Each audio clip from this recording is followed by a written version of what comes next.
Hi, everyone. It's Bill Fairman and Wendy Sweet with Carolina Capital Management. On the Bill Fairman Show. On the with a face for radio. That's what I've been told recently by one of our fine guests. That's right. Who will not get much time. We're going to clip that part out.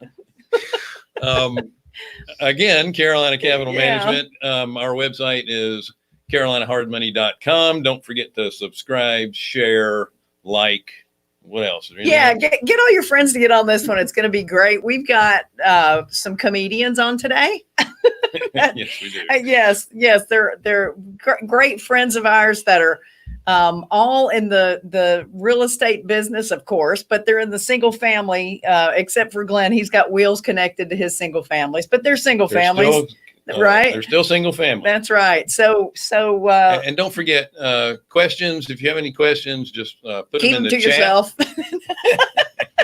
yeah. We don't want to hear any of your questions. That's we got right. enough of our. If you put your questions into the chat, we can ask the guests if time permitting. If time is not permitting, we will get back to you at a later date. I was going to say in a few minutes. Anyway, without further ado, let me introduce our cast of characters. Yeah, that's a great way to put it. So locally here in Charlotte, we have Jeff Johnson of Better Path Homes. Hey guys, choose Better Path. That's our man. Hey Jeff. Jeff's a dear friend. They're all dear friends. I'm going to say that about everybody that comes up, but I think I've probably known Jeff longer than anybody of the people that have been on here, except for you, of course. I have a funny story about Jeff. If we have time, we'll talk about it. Oh. So Tom Olson of the Olson Group and Good Success Mastermind. I like to say he's from South Chicago, but he's actually in Indiana, right? Yes, sir. We're here, and I'm so honored to be on the Bill Fairman Show today. If you haven't guessed, he's the one that's going to get less time.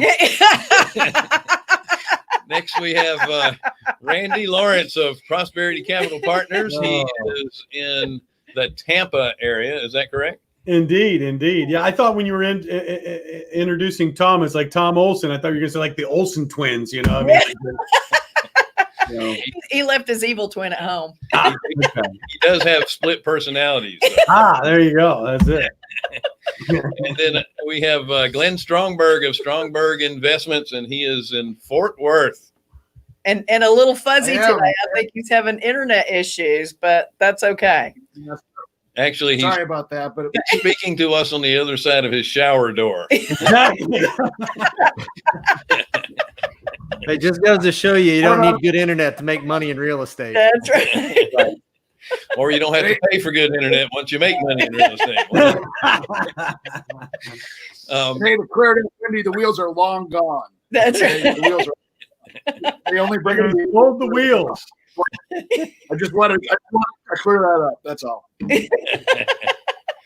So, and what's that old joke about if you're in the mobile home business? What is it? If your house catches, the advantages if your house catches on fire, you can call the fire department and get them to meet you halfway. Meet you halfway. That's right. So there's also a benefit there. So that's right. I'm not liking this. We're just playing with you. So our show this week is really focused on the single family business. We have guys in different parts of the country. Mm-hmm.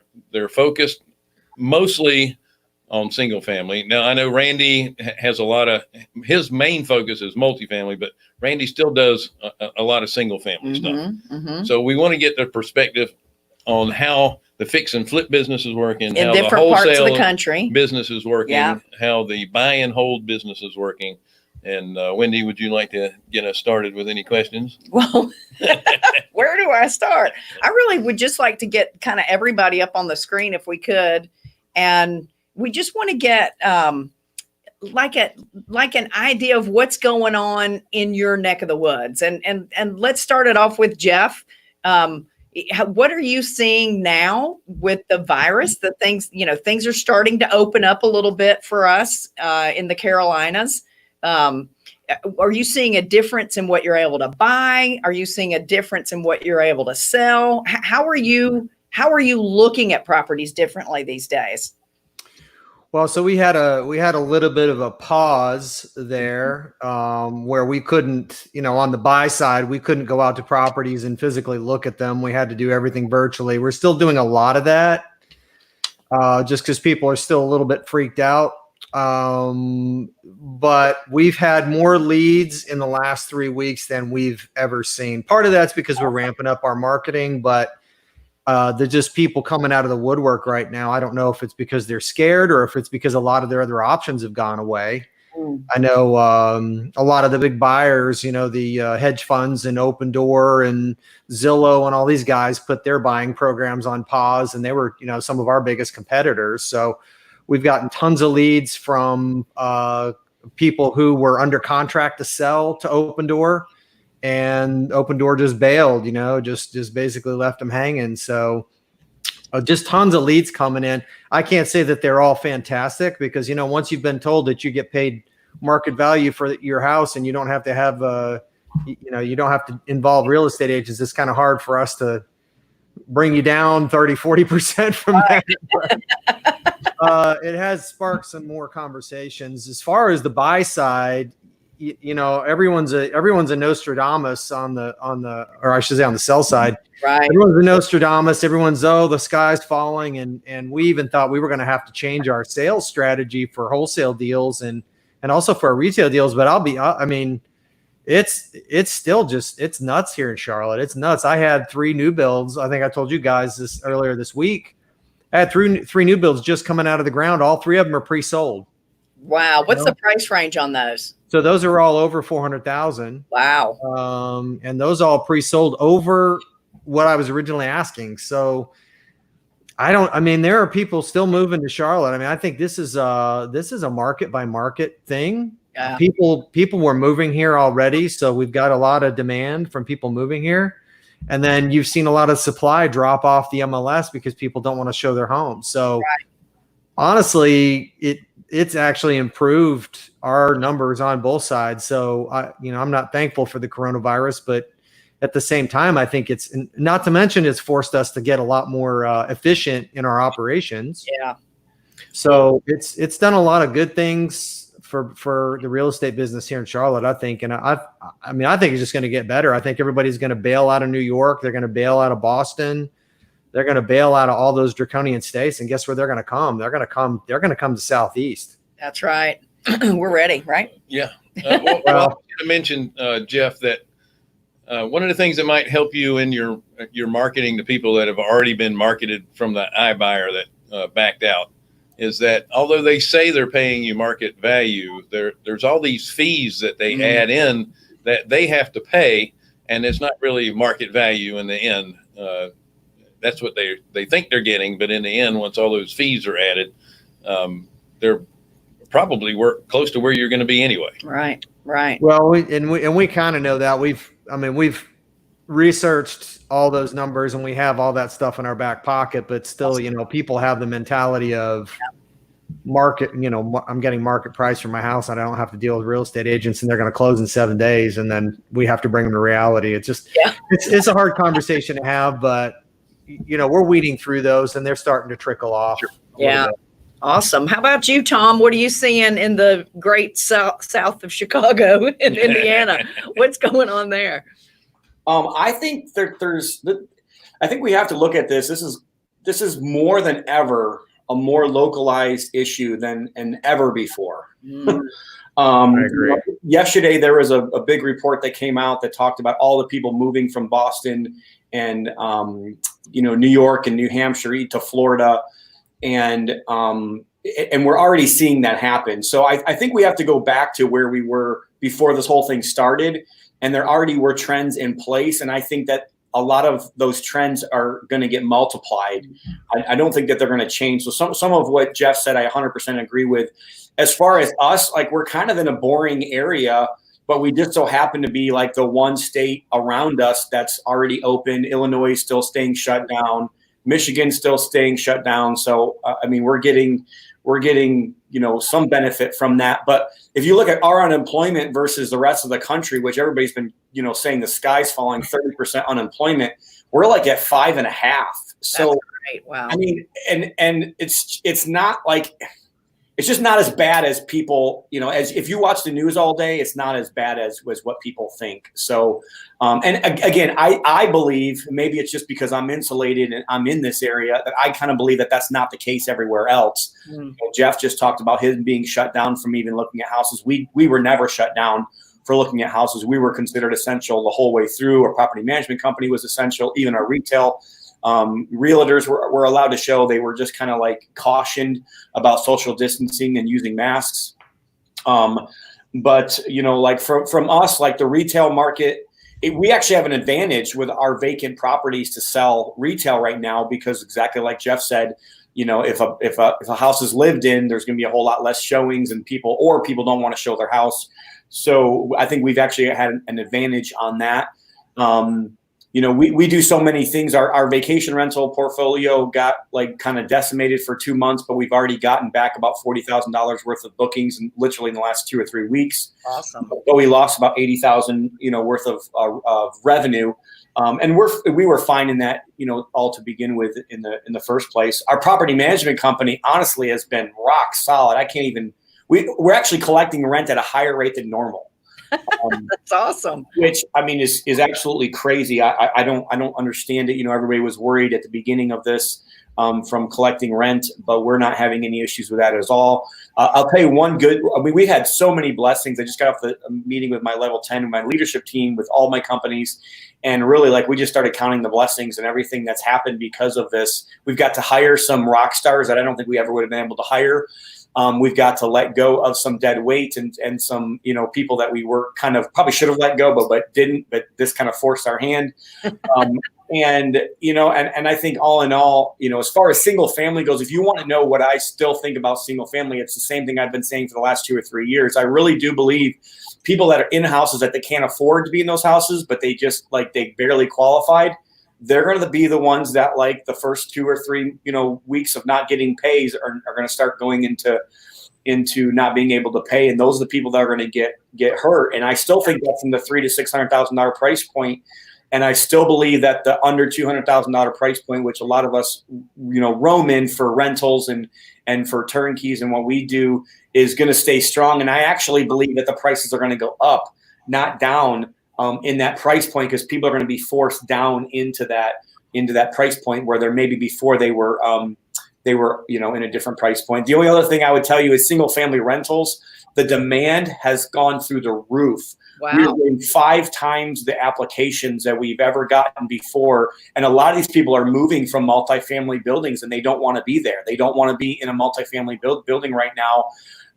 And we're getting 2 months up front from people just to make sure, that we're getting high quality, high qualified tenants, and we have more tenants, than we have houses, and it's just kind of it's nuts. So, from a lot of those perspectives, that's what we're seeing here local.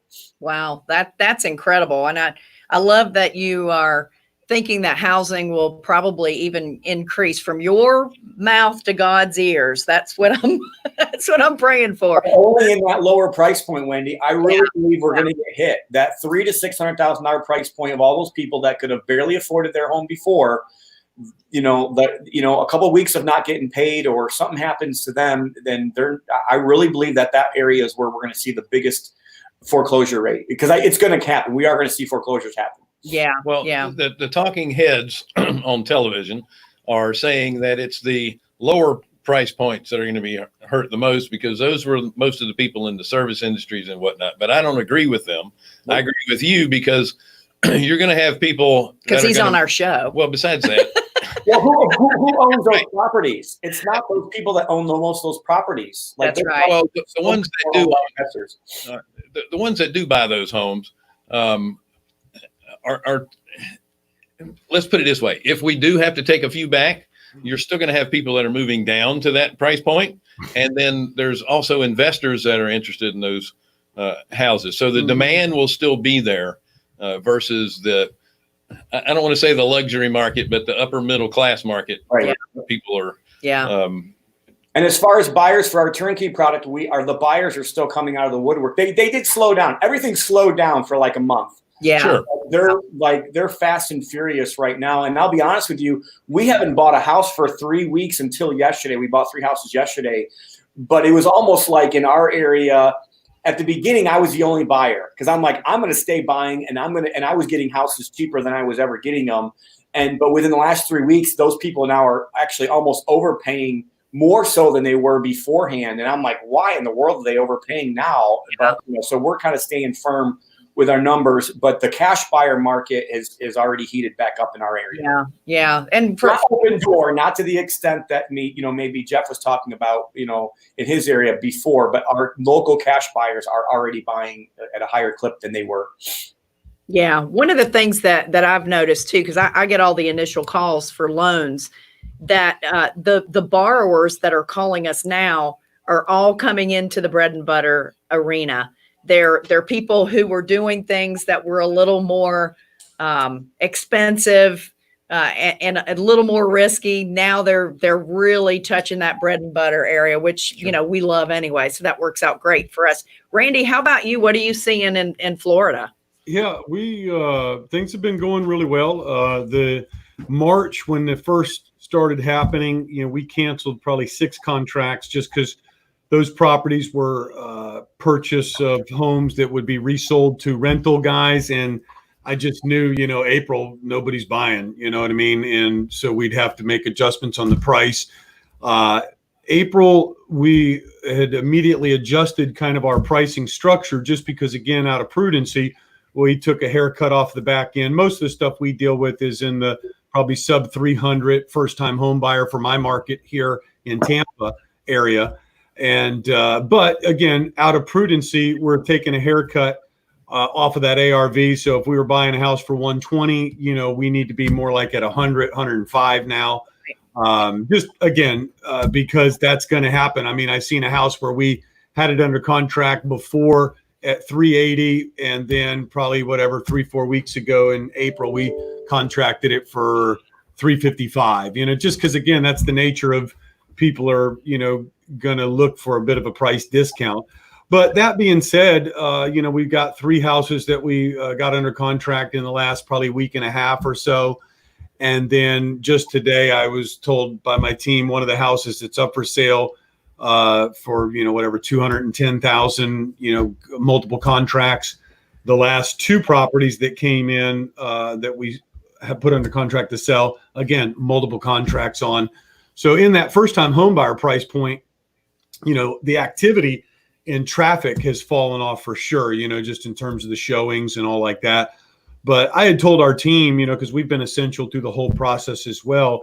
We spent April just kind of refining some systems and doing that. And then, in May, as the state and the country would be opening up, and our state is opening up, that the people that wanted to sell in March and April, they're now going to be more inclined to start moving forward. And we're starting to see that, again, our acquisitions people, it's still been reaching out and texting, phone calls, all those are just really seeds that were being sown with those people then to now harvest in, May and June.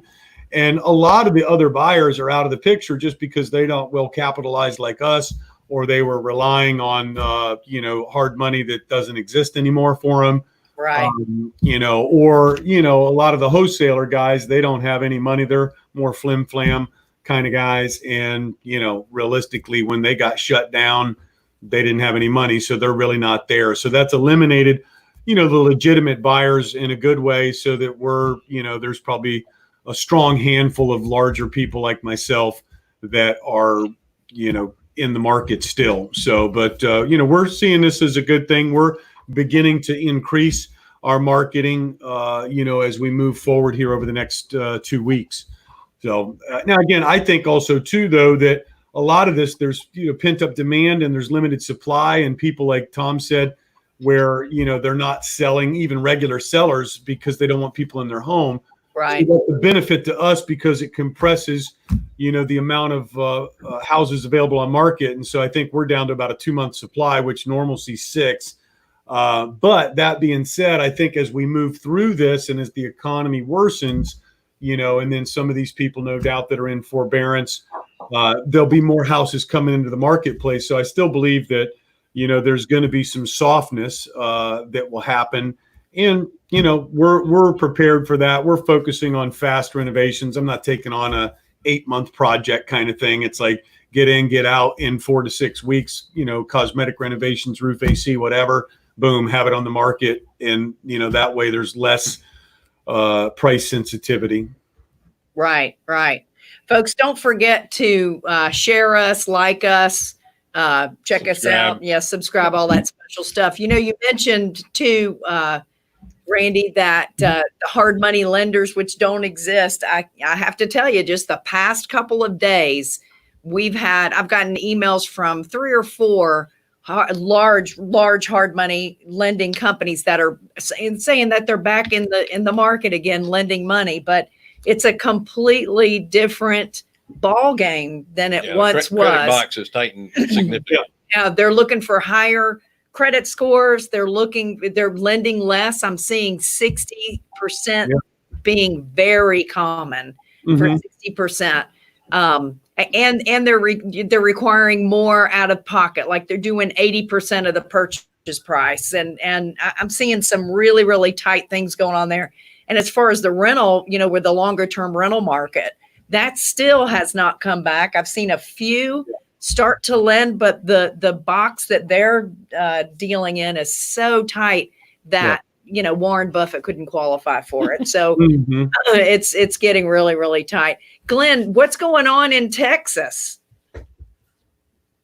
Well, you know, keep in mind, Texas, first of all, is we're in 4 states, by the way: Texas, North Carolina, South Carolina, Georgia. Right. But Texas is very tight right now. It's we have not bought a property in Texas since COVID hit, but we bought 22 properties in the other 3 states since COVID hit. So, and so that's South Carolina, Georgia, and North Carolina. Is that right? Absolutely. So, you know, keep in mind, you know, we're not selling anything. We're buying and holding everything, right? So we're buying the home, fixing it up. We keep about 30% for ourselves. We turnkey the other 70% to private investors. So we're not relying on banks or anything like that. So what we've seen is just what, you know, to echo what Tom said, our leasing department we've got way more applications we've ever had. We're getting better quality people due to the fact, people are moving down in price point, and we are running into people that are freaking out about apartment complexes. Some of them are because of the COVID, and they probably watch the news, right? So that's freaking out about that. And so we're just like I say, the leasing department, we're swamped. Our collections have been phenomenal. I mean, we've been 95%. We've been 95% the whole time. We did have to move some people out, but once again, we had 2-3 people lined up to take it that, you know, they couldn't afford it. Now, the one other thing that I'll throw out here to where, you know, to me, there's still unknowns here. Okay. I believe, you know, right now, everybody's got forbearance, right? You can't evict anybody. You can't foreclose on anybody. The government's got helicopter money going to everybody. You know, some people are making more money on unemployment than they were on their jobs. So I think in 4 to 6 months, a year, I think with 36 million people unemployed, I think there's still going to be a big hit down the road. That's what I think. I think it's going to be, you know, like I said, there is no inventory right now. It is tight. It is whatever. But just the, you know, when you look at it, like I say, with 36 million people losing their jobs, there's got to be a lot of people that are going to lose their houses. That's what I'm thinking. But I think that's going to be, like I say, 4 to 6 months down the road, and maybe even a little bit longer than that too. So, yeah. So I'm kind of wondering, are they going to sell the notes as non-performing, or are they going to actually foreclose on people? I'm just wondering how the bigger institutions are going to handle that. Did they learn from the last downturn that it's easier to sell a note than it is to go through the foreclosure process? And you don't get all the bad publicity of kicking people out of their house. Yeah. Giving somebody an opportunity to, you know, do a workout with them. So I'm kind of wondering if we're in the fix and flip or the buy and hold business, you might need to get into the note buying business for some of the opportunities that may be coming up. And it doesn't mean you can't, you know, acquire a property that way, but, you know, there's nothing wrong with turning a note around and then selling it for a profit as well. So my question to the group is going to be more about, have we made any adjustments in our business model since this has happened. And I'm gonna go back and start with Jeff. I know you're ramping up your marketing again. Are you thinking more because you want to keep these properties a little bit less on the market, so you're not? In my opinion, most people are holding back on long-term construction projects, not putting as much money into them, trying to get rid of them quicker for the market sensitivity. Are you doing any adjustments like wholesaling or doing more of a hotel? Is that what you call it? Hotel? Hotel. Where you're taking them and then just selling it to a retail bar or buyer. So it's kind of interesting, but probably about 8 months ago, we saw some signs in the market of it being kind of topped out. And it's funny that Tom's on the call here too, because, you know, one of the good things about being in masterminds is we get to chat with people all over the country. That's right. And get a feel for what's going on. So we decided as a company to stop doing, you know, $400,000, $500,000 houses and start focusing on more affordable housing. So we made that turn long before this ever happened. And it's pretty funny because we sit around in our planning meetings and we're like, aren't you guys glad that we're not sitting into, you know, $400,000 or $500,000, $600,000 houses right now? Yeah. We would be really nervous. But so we started doing that a while ago, and I think that's bore a lot of fruit. We stopped doing rehabs a while back just because we couldn't make any money doing it. So we focus mainly on new construction. So that's kind of gone away. And then we really leaned out, got efficient, and we're starting to prune things right now that aren't making us money. You know, things that we were like, oh, 3, 4, 5 years down the road, this will make us money. We're starting to prune that stuff off. And we're really starting to get our focus straight, which is what we've needed to do anyway. I think, you know, when you're in an expanding market and you feel like it's never going to end, sort of, I don't know, you just get this opportunity. I don't know, what do they call it? Chase shiny object syndrome. You know, where you're chasing all these shiny objects.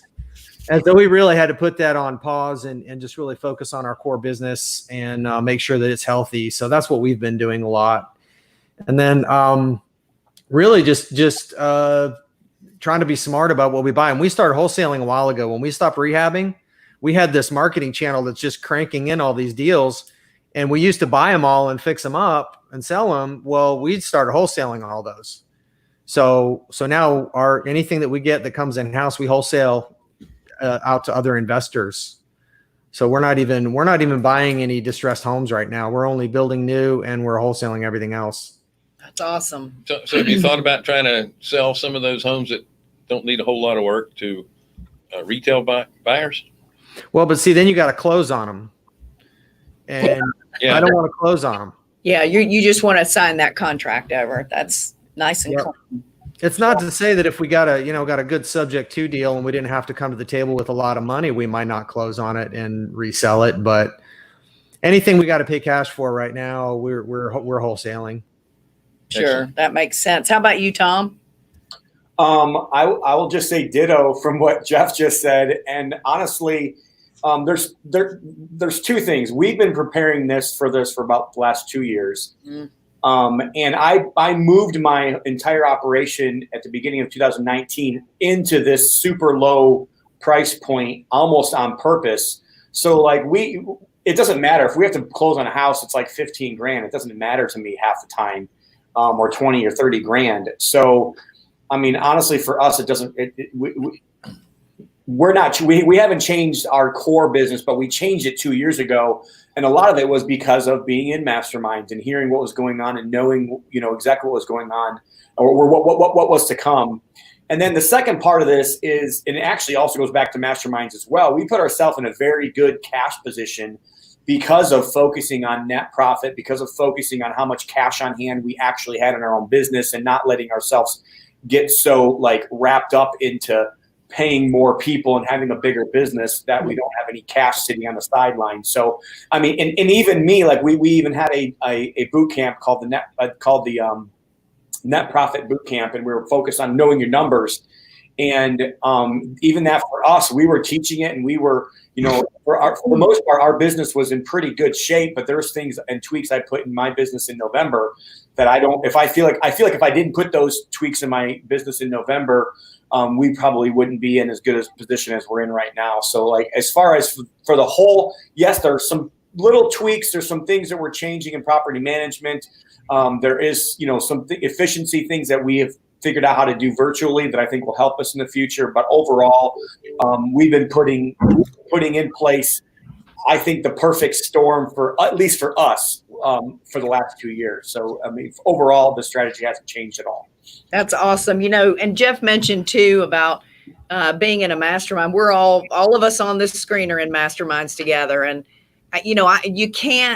you cannot place a limit of the value of what being in some sort of a mastermind or being plugged into what's going on in the real estate market with other people, other like-minded people, especially if you're plugged into one that has people from other areas of the country. What you can learn and see coming down the pike it's just invaluable. You really can't put a price on it. Yeah, we'll actually have a question for everyone. Yeah. So how about you, Randy? What are you seeing that what are you doing a little differently in the Florida market?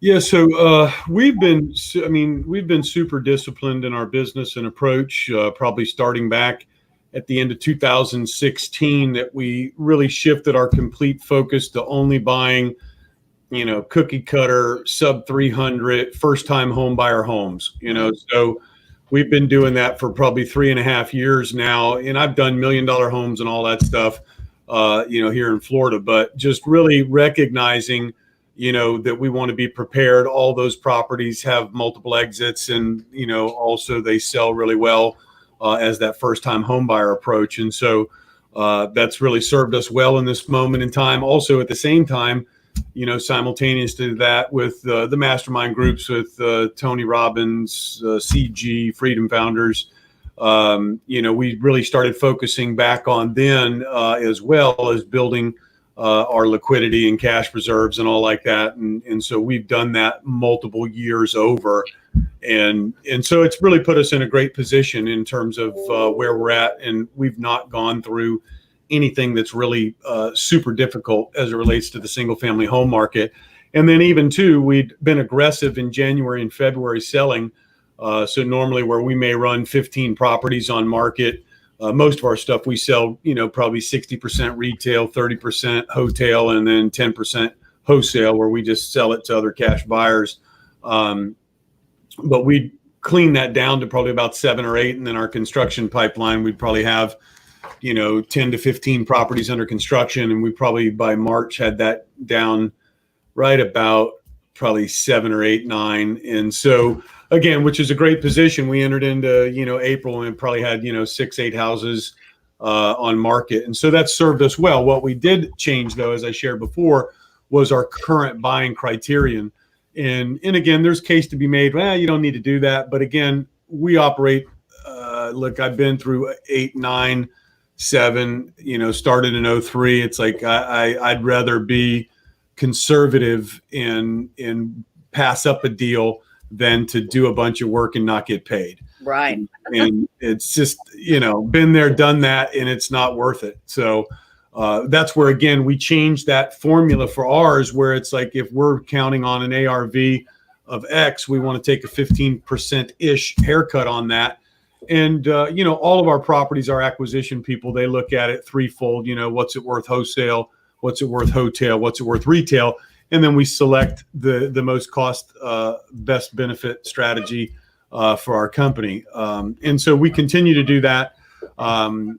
We had new construction that we just got hammered out. We've put that on pause just for a moment, just because, again, the length of time that it takes to get that. We own a couple of lots. We'll probably pick up a few more lots during this time because we can get them at a cheaper price. But, overall, things are going really well. And, we'll continue to stay super focused. I've been, super disciplined as well as our multifamily side of the business too. It's, kind of having gone through those things, I eschew the shiny object, right? It's like, I'm more like a Sam Walton, right? Lean and mean. We've always been lean. We always run it thin. We don't spend money where it doesn't need to be spent. We are ahead of the curve, though. We're hiring now, filling in where we need additional people, like on our multifamily side of the business, and ramping up marketing now to take advantage, because there's less people are going to be in the buying arena, and we are able to fill that gap. So again, we'll start, by the end of this month, I'm looking at the calendar, we'll really start ramping up into June, because we'll be more full open here in Florida by then. Right. That's awesome. I'm really shocked that you don't like learning from your mistakes. Yeah. Yeah. So, Glenn, I know you're not looking to wholesale any of the properties that you buy, but I know you've made some changes in your buying box a little bit. And then on the property management side, I know you've made some, I don't want to say changes, but you're a little bit more focused on communication as well, right? Well, yeah, we'll start there. Yeah, you have to be on the communication side right now, Right. Because, when the government programs came out, there were a lot of people out there that thought that they didn't pay rent, right? Rents weren't, so we had to make sure they understood that, once this ends, that yes, no, you are responsible for the rent. So a lot of communication, a lot of, you have to work out a lot of plans. Like people who are on unemployment, they get paid every Wednesday, and so they might pay twice a month instead of once a month. So, really when I think about what what we built our model, we started planning for this in 2008. Actually, I got caught with my pants down in 2008, fixing and flipping, and I didn't want that ever to happen again. Right. And that's why I love the rental game, because I say it all the time, and it's so true. People are going to do two things. They're going to eat first, have a roof over their head second. We have the most affordable roof, and so, like I say, the demand is through the roof right now, and so we're, we know we have an endless supply of tenants and an endless supply of investors, and so we're pressing forward, and we're doing the same thing Randy's doing. We're hiring acquisition people in Texas right now, because there's tremendous talent out there, and we're gonna hit it harder. And if what happens in this time frame, what happened in 2008, a lot of people aren't coming back. There's going to be a lot less competition out there, and for those who are left and do business right, there's going to be a tremendous opportunity, and we feel like we're well positioned for it. Yeah, I agree with you there. We have a comment too from one of our viewer in the audience. Britt Lucas is saying that he's buying some, we've got it up there now, some non-performing loan pools that he just got from Wells Fargo. So they're offloading. That's the big banks that are offloading those loans that they're concerned about. And as a hard money lender, we actually got a call yesterday from a large hard money lender that was trying to sell us some notes in the Charlotte market, which we normally would jump all over, except for their, over 500,000. Right. They're actually in the 700,000 price point, which is an area we just don't want to get back into. So people are trying to get rid of those scarier, higher end properties, whether they're properties or notes or what have you on there. Yeah, and they were good looking houses. They're in the right neighborhood, Mm-hmm. but again, it's at that price point that we're just not comfortable with. That's right. Any longer. Yeah, I mean, it's real easy to see a house that's going for $700,000 right now being worth $500,000. In 6 months. It's just not that hard to conceptualize that, but it's hard to think of a house that's worth 180 now being worth 100. It's not going to happen. That's right. We still have houses in Charlotte. You can't build a home for what some of these houses are selling for. That's right. All over the place. Mm-hmm. Mm-hmm. So that tells you that our market is undervalued. And I think it's probably the same in Tom's market. It's probably the same in Glenn's market. It's probably the same in Randy's market. Well, I don't know about Tampa, but depending on where you go, but you can't build a brand new house for what you can buy a house for. And that's a good indicator to me that your market is undervalued. Yeah. Yeah. Well, labor is higher. cost of goods is much higher. The time it takes to actually plan for the build, all that stuff costs a lot more than it used to. Mhm. And- Well, and I don't know if you guys were planning on talking about this, but supply side for those who are rehabbing and Bring building. that up. Go ahead. Yeah, so we've been talking to, we buy stuff all the time, and I've been talking to contractors and suppliers, and I keep hearing this, just wait and see. You think it's bad that it's taken 3 weeks to get cabinets now. Just wait. Just wait for 5 months when all the supply lines are tapped out and they've had these people out of work. The factories got shut down. Yeah. The places that are making trim and the places that are making doors and cabinets and drywall, they got shut down for 6 weeks, 8 weeks. Right. And we're gonna run into a supply problem here pretty quick. So just one of the things I'm thinking about right now is like, how much more time do we have to roll into our project schedules to account for that? That's a great And point. I don't know at this point. I don't know, but it could be a month. It could be 3 months. If it's taking us 4 or 5 months to build a new house, it might take 3 more months. Yeah. Yeah. Which affects what you're going to sell it for if the prices are going down. Right? Exactly. Yeah. Tom, you look like you were going to say something. No, just one thing that we've seen as far as the construction side goes is that we have been able to get cheaper labor already through this. So, I just think that's just something to kind of keep your eyes out and your ears for. So there are contractors now looking for work where before there wasn't. Excellent. It's probably not in every market, but at least it is in ours, which we hadn't seen. All right, we're about 12 minutes away from where we have to end. So I'm going to ask a quick question of each of you. I'm going to start with Glenn, and the question is about masterminds. All of us are in a mastermind of some sort, or a multitude, or more than one. We've all met each other through masterminds, Yeah. and we always talk about how important it is when you're an entrepreneur or a small business owner to be involved in a mastermind group, because you really need that group of people that aren't going to be yes people. Some of them have been there and done that, and just like Randy was saying, you don't want to learn from your mistakes, learn from other people's mistakes. That's right. So Glenn, I'm going to start with you. What has being in a mastermind done for your business? It's been a game changer. Put it on steroids. I mean, you're around people from all over the country that brilliant people that you find out what's working, what's not working. And I've never had an original thought in my life. I just copy what other people do that works. I mean, that's the easiest way to do it. But, there's an old saying that goes around in mastermind circles: your network becomes your net worth, and it is absolutely true. And if there's people out there listening that are not in mastermind groups, you're totally missing it. I say this I mentor a lot of young people, and I tell young people this too, that it is not an expense to be in these groups. It's an investment. Every dollar you spend for a mastermind group, you're going to get back tenfold easy. I mean, you're going to get back tenfold plus the relationships that you get. Everybody on this call here is a good friends of mine. And I talk to you guys and stuff, and so. You can pick each other's brain, and when you have a problem, you have situations come up, right? So, it's if people are listening, not in mastermind groups, boy, get in one, because you're really hurting yourself by not being in a group. I agree. Excellent, Randy. What about you?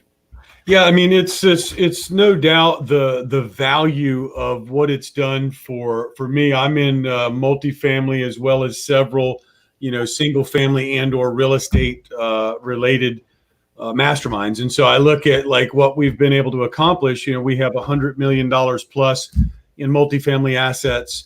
On the single family side, we flip, probably about 70 houses a year. I was talking with somebody about that the other day, and it's all done by systems and process. Genuinely, I'm a part of that, probably 2 hours in our team meeting on Mondays, that everything else just runs with people and process in that.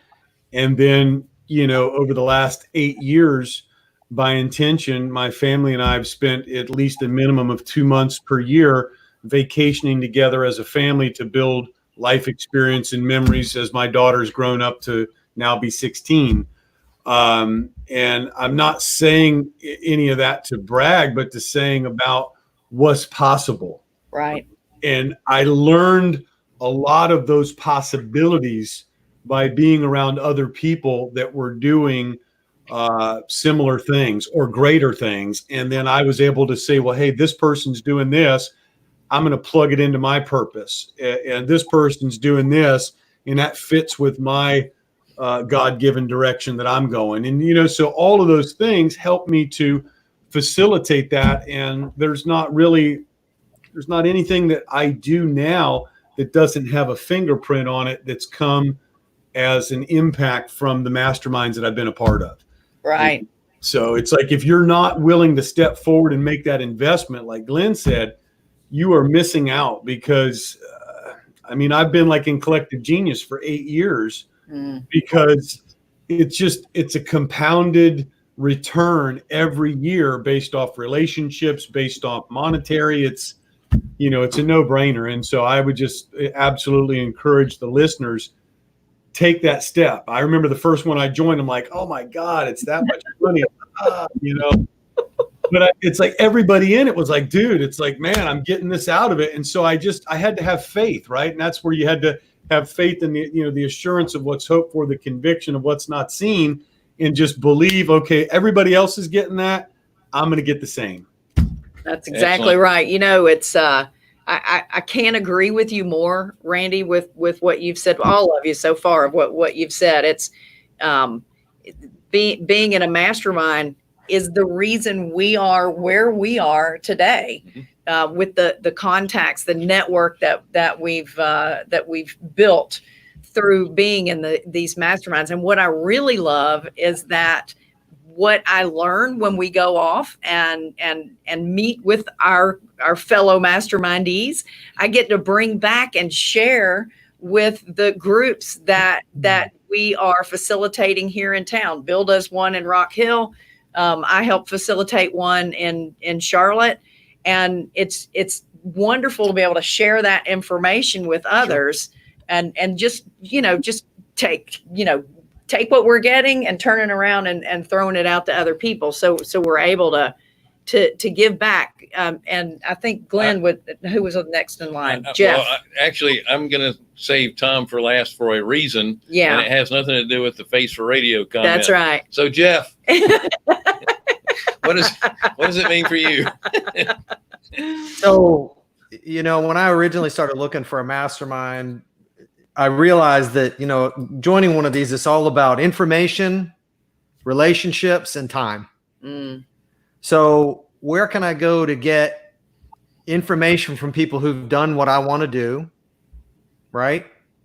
How can I build relationships as quickly as possible? And just joining Tom's mastermind, because Tom, Good Success was the first mastermind I was a part of. I was exposed to all kinds of different ideas, not to mention they were looking at the stuff I was doing and saying, why are you doing that?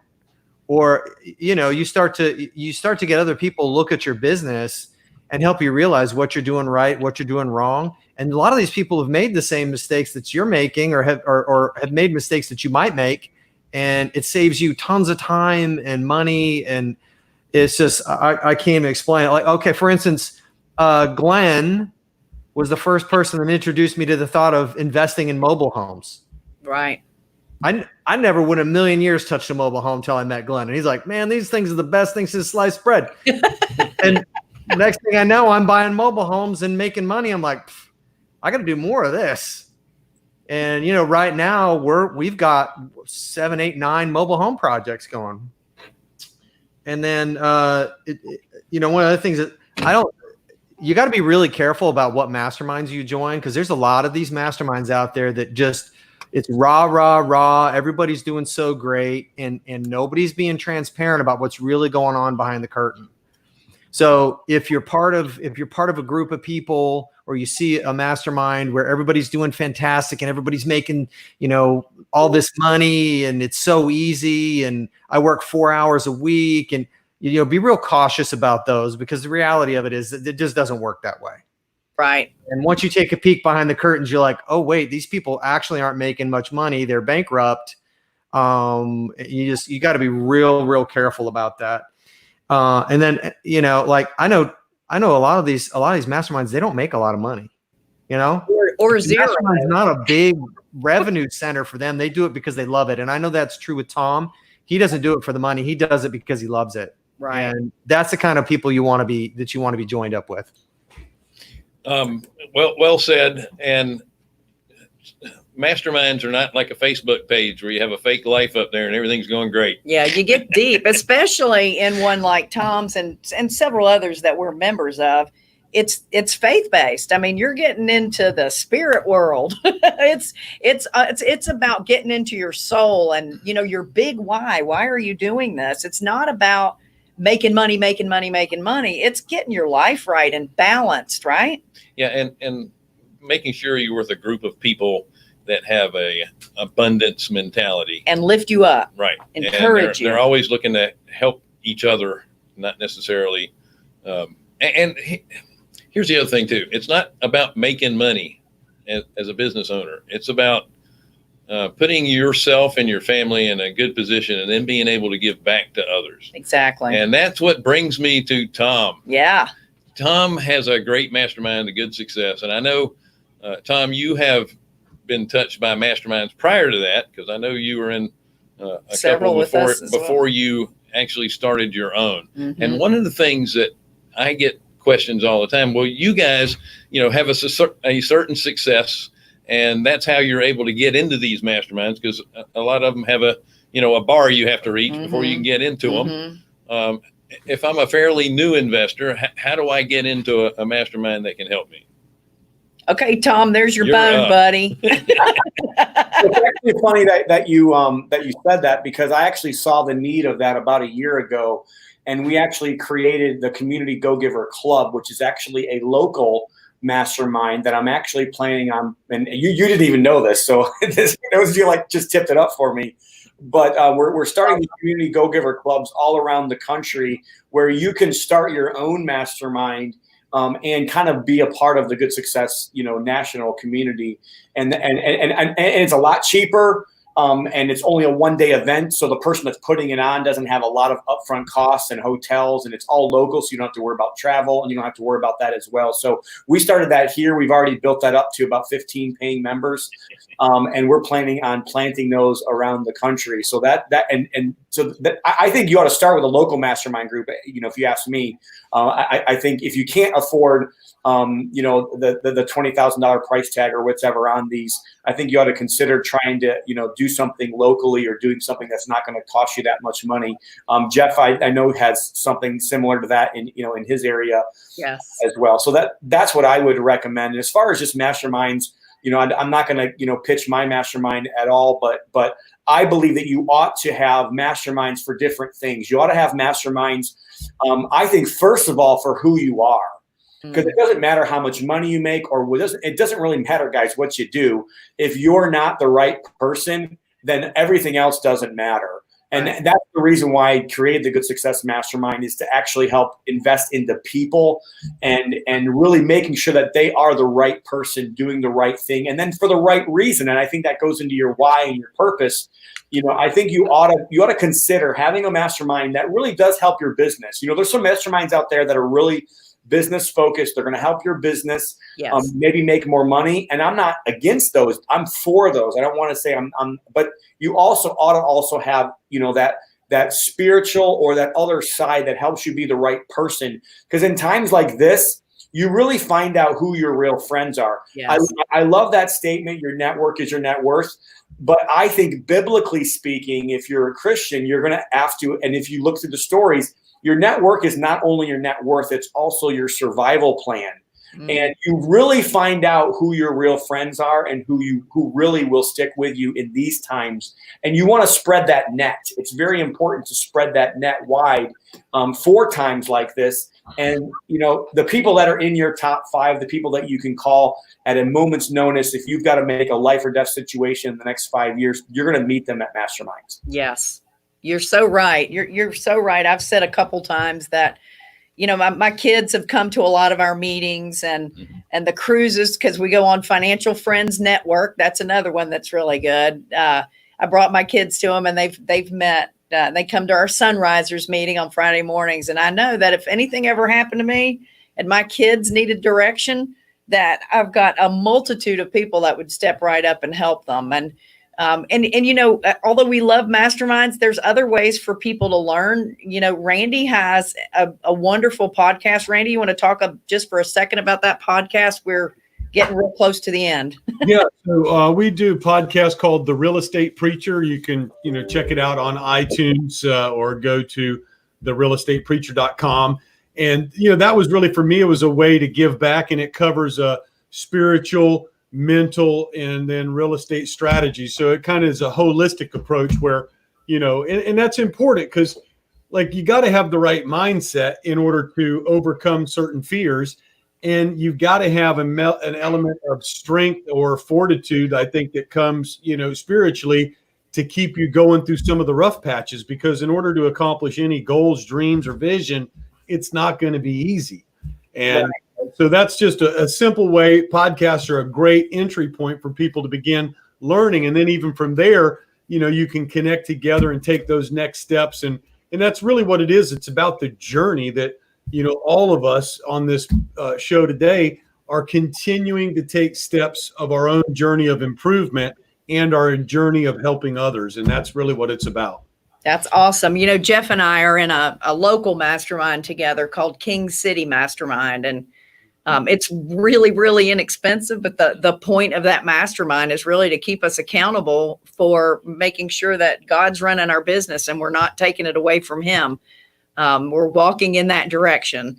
So, and once again, the mindset is not that I'm spending money on this particular thing. It's an investment in yourself. Yeah, absolutely. You have to consider it an investment. If you don't have that mindset going in, it's not going to help you anymore. Right. And Tom, you said you weren't going to promote your Good Success, but how can people get information about your Good Success Mastermind?